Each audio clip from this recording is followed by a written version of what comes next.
Året är 1819. Mats och Beata jobbar som tjänstefolk hos Per Malm i Jakobstad.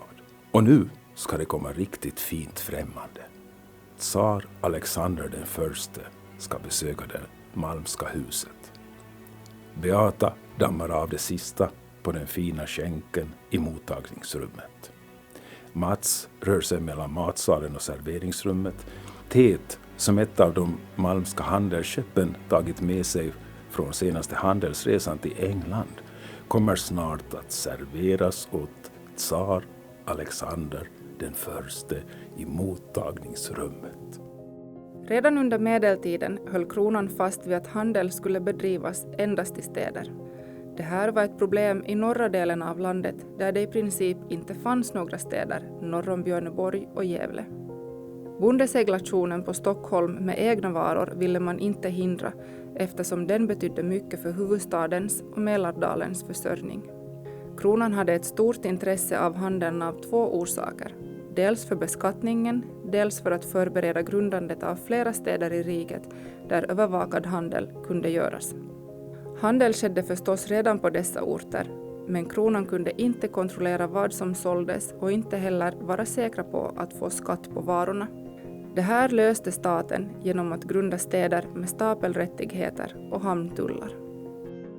Det är naturligt att kommerserådet Per Malm ska få äran att hälsa tsaren välkommen till sitt hus, då den 3 september 1819 med sin svit besöker Jakobstad.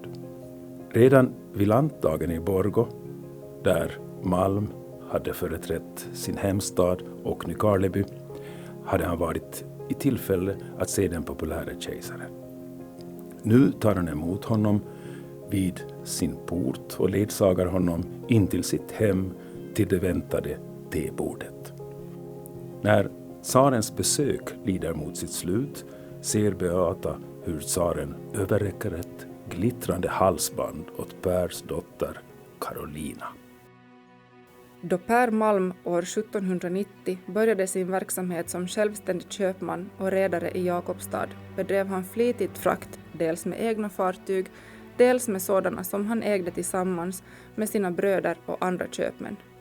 Fartygen, runt 15 stycken, var byggda i Jakobstad och åkte till England, Holland och Medelhavshamnarna.